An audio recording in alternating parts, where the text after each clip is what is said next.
say that it feels right.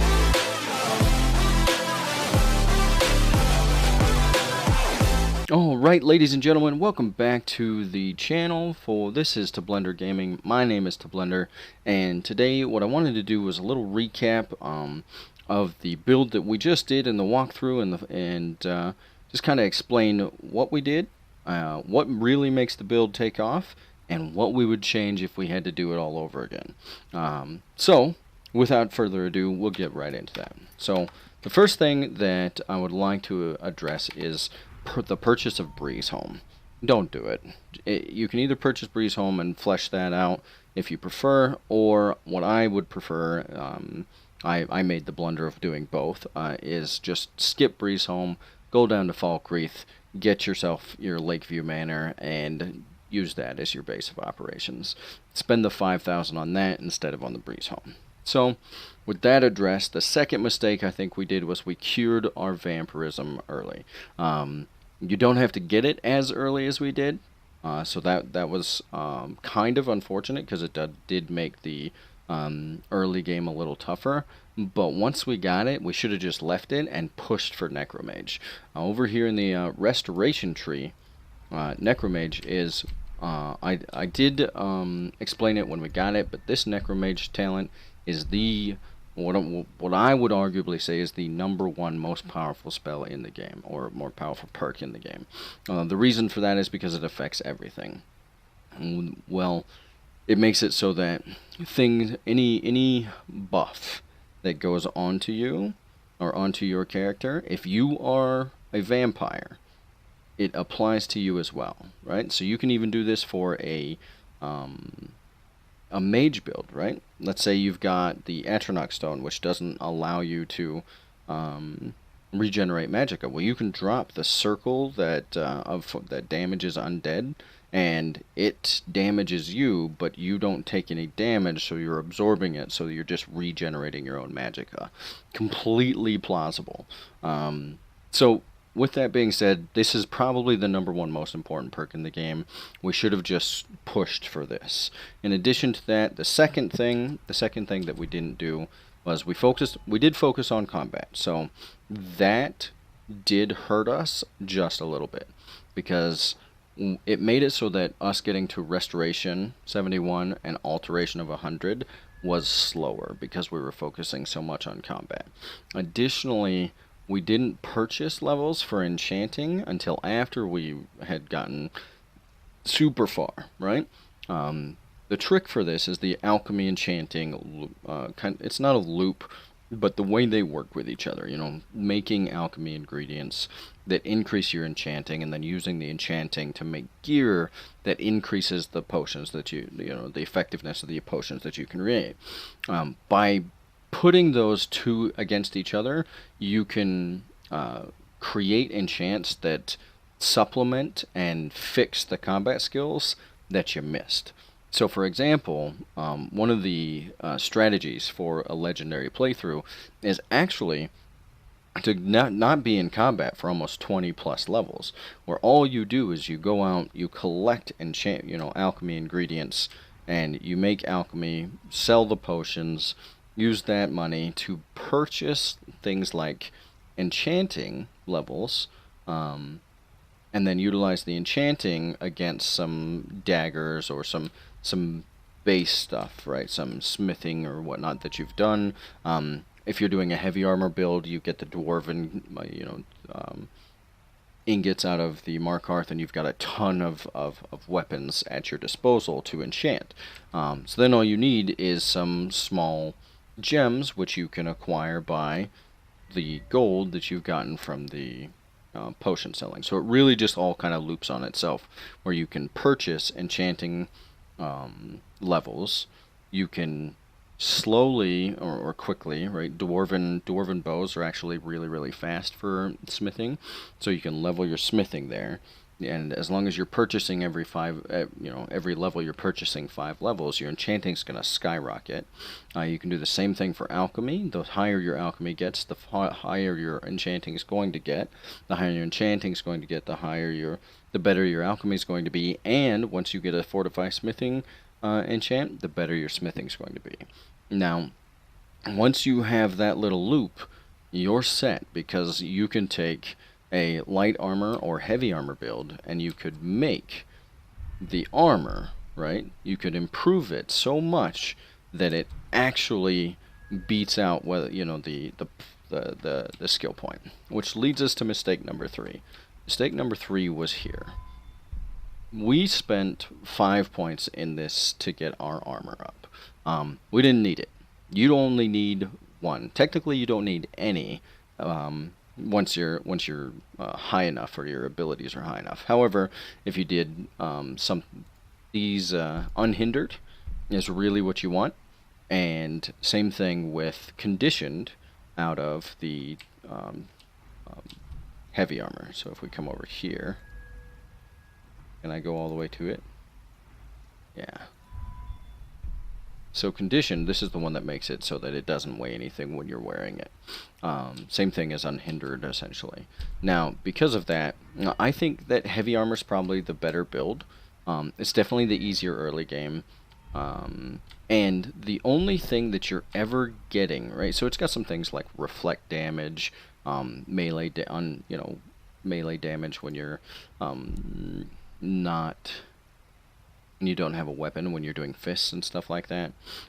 But overall, I think that the top tier, one, I think it looks cooler, to be fair.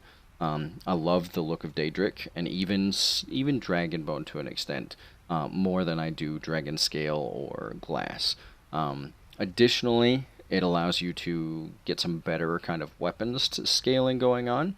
The heavy weapons seem to scale better than not the light weapons. Like, for example, Elven scaled, it got to 90, but if I had an equivalent ebony piece, it would have outshone it for like quite a ways. Lastly, the light armor, the 10% chance of avoiding melee damage. By the time you get to 100, we're not even at 100 yet, but by the time you get to here, you don't need it anymore. And one, it's easier to take hits in heavy armor, so that'll level a lot faster. And two, you'll be able to reach the damage cap a lot quicker, which will allow that to level faster, and you'll get it's reflect damage, I think, is more effective than the ability to avoid damage, because by the time you get to either one of those, you don't care and you're just standing in front of them anyway. So, with that being said, I think those are the major things that I would change. If we went through this one by one, one-handed was great. The dual flurry, you really want... I really like Necromage being a part of this. So Necromage makes this even faster, makes it to like a 1.65 or 1.67 in total. So that's super, super effective with Necromage. It's really what takes that off. In addition to the Elemental Fury, it's insane.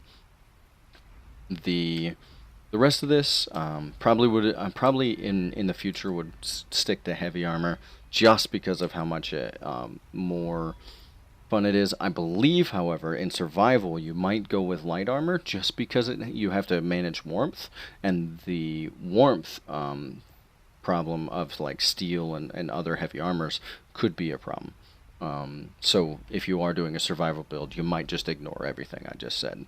The big breakpoint is right here in enchanting plus alchemy. Once we were able to enchant one-handed item or one-handed damage on our gear, and we were able to enchant blacksmithing and potion creation, we took off, and it's absolutely insane. It's pretty much mandatory to have in order to do a legendary playthrough. It's up to you when you actually pursue that breakpoint.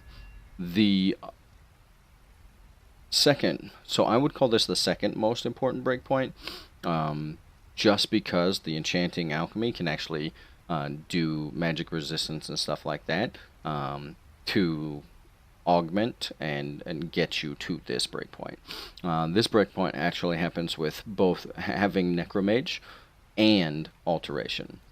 So once you have Necromage, getting the Atronach Stone out of the world, along with the Atronach ability, perk here, totals in at 100% absorption. Now, absorption happens before resistance. So, once you have 100% absorption, no spells actually hit you. This is also beneficial and super beneficial for any warriors because the frost that usually you'd get hit by a frost spike or something like that, and then you're slowly trying to run at your opponent, no longer a problem, because when you absorb the spell, the frost, right, the slow, never happens. Never goes off, so you never have to worry about it. Destruction, conjuration, illusion, we didn't have to play with any of these. I think if I do a future like a two-handed build, I think what I would like to do is incorporate these like kind of like an arcane warrior or a magic warrior type thing. So I may look for that. Alchemy, so you can technically get away with just the 6 getting to physician. I don't think you ever necessarily need Benefactor, but it does kick it off. We were able to see some really big benefits out of the potions. The problem is by the time you get to Benefactor, you're pretty much making potions that your vendors can't buy. So they just don't have enough gold. So that's one of the things to be careful of. It's one of those points where if you have extra and you don't have a need for it, or you don't see an upcoming need for it, go ahead and spend it. But if you do, prioritize something else. In the speech, you've got prices, right? The prices here. This is probably one of the points that I should have gotten, just because it makes prices 10% better, and it helps. It's after that, the second and third and fourth point, those don't make much sense because the 10% happens here, and then I think at 5 you become at 50, or at 5 points it's like 15 or 20. So you get another 10% out of 5 more, or out of 4 more points, or another 5% out of 4 more points. It just doesn't math out very well. So the first point is highly effective. The next points are not. Other than that, getting to merchant helps because you can sell potions to any merchants. You can sell potions to Yorlin Greymane, which is great, especially if you're, training your smithing and whatnot. And the investor is great. Now, the investor trick to do that to certain vendors to get them to 10,000 gold apparently has been fixed in SE, so that doesn't happen anymore. Master Trader is also great, but if you're looking to hit that 1,000 gold anyway, you can get, without getting Master Trader, you can just do the Thieves Guild stuff and open up the vendors for that, because then they get 1,000 gold for each vendor that's open. So if you have 2 of them opened, supposedly that does 2,000. I've never actually had all 4 open, so that's just from what I hear and what I've read. Other than that, don't spend the 5 points in any of these. Spend 1 to unlock it, and never spend all 5. It's just you get way past the damage cap or the damage resistance cap, and it's no longer effective. Same thing applies. You can use those points in the enchanting and alchemy and smithing, and that will actually push you over the top. That'll be more effective to put them in there and let those enchants and potions drive your gear to the physical damage cap, and so on. So those are the things I would change if I had to do it again. I hope you enjoyed the walkthrough as much as I enjoyed creating it. I will probably continue adding to it as we do certain things, or I'll be doing another build. One of those, probably looking, if I do another build, it'll probably be a two-handed warrior that mixes in conjuration and destruction and just kind of like a magic warrior, like I think they were called battle mages, but he's two-hander, so probably more suited as an arcane warrior or something like that. So hopefully you guys enjoyed it as much as I did, and I will see you guys in the next one.